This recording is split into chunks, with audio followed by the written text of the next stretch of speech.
Hey everyone, Rick with Rick's 135th Scale Models with a quick little topic about glue.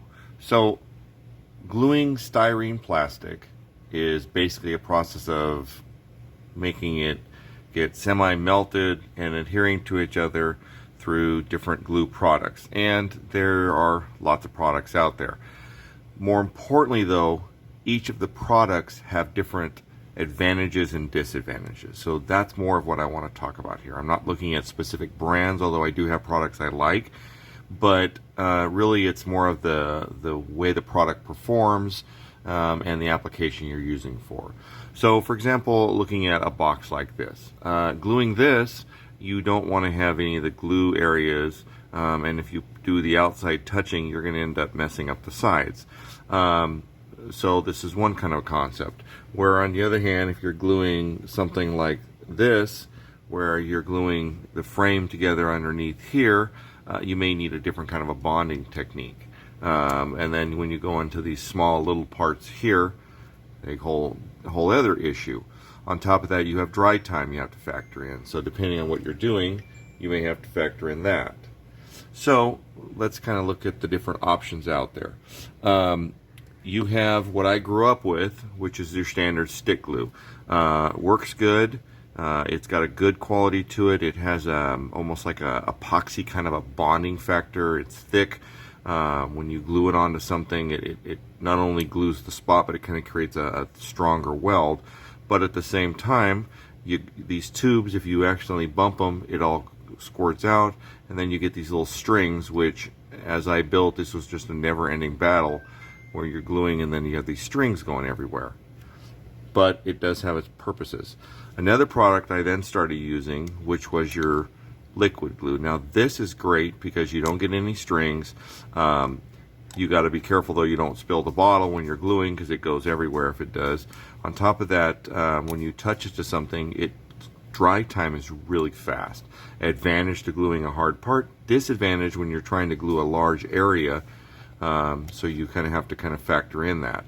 One of the things I do with these though is a lot of times I'll take a lot of this, I'll open the bottle up and dump in, a teaspoon at the most, just a little bit down on the bottom, kind of mix it up, and that helps thicken this up a little bit, but it also gets that good liquid factor. Another product that I've really started liking is this, which is kind of what I would say a combination of the two of these. What I really like about this product is it has an applicator. This little needle, you can really get down in there and put your little dot. The only issue I have with it is that this clogs up. It's easy to unclog, but it's kind of an ongoing problem. And with this product, they have several different types. You've got your expert, a fairly slow dry time, the super expert, which has a lot faster dry time. So real quick, let's look at gluing something like this. Now this goes back to, you've got these different types of areas here.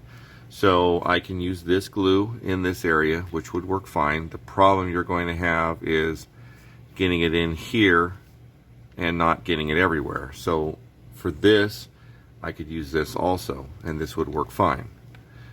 But going back to, you got to look at how fast it's going to dry. So obviously, you're going to get it painted in. It spreads out nicely, which is nice with the liquid.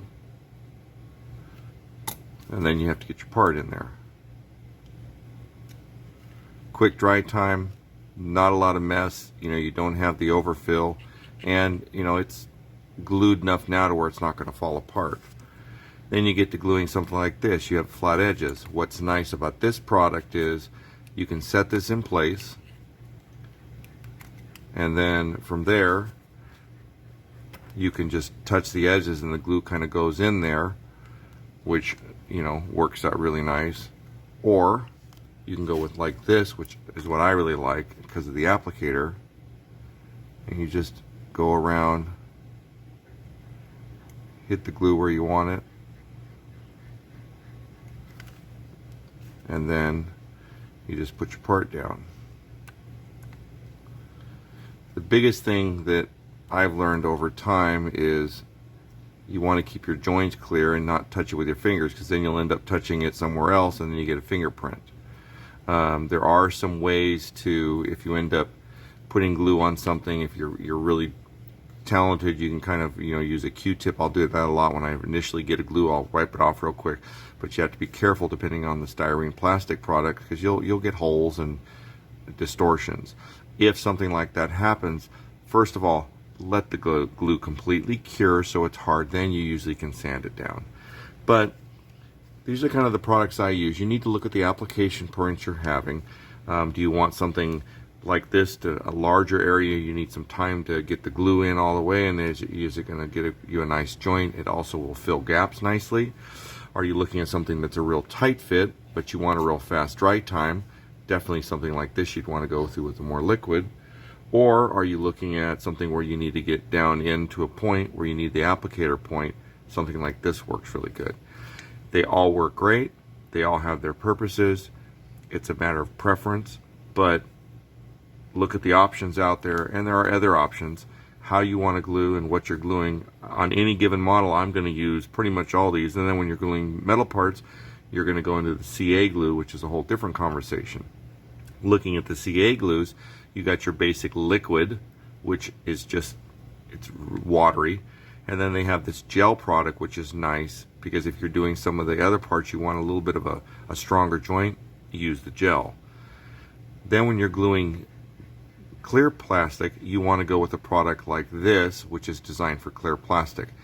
What's nice about this is it dries clear, where these, if you put these on, you're going to get a fog factor.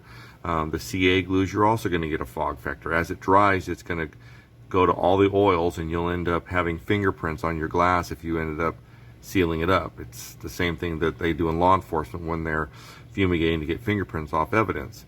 They use crazy glue. Where this product, you're not going to have that factor. It takes longer to dry, but it works great. So that's just a basic conversation about this. Please, any questions, comments, reach out to me. More videos coming. As you can see, I'm working on this dump truck. That's going to be coming out here real soon, and I got a lot of other things in the works. Take care, everybody. Happy modeling, and see you on the next one. Bye-bye.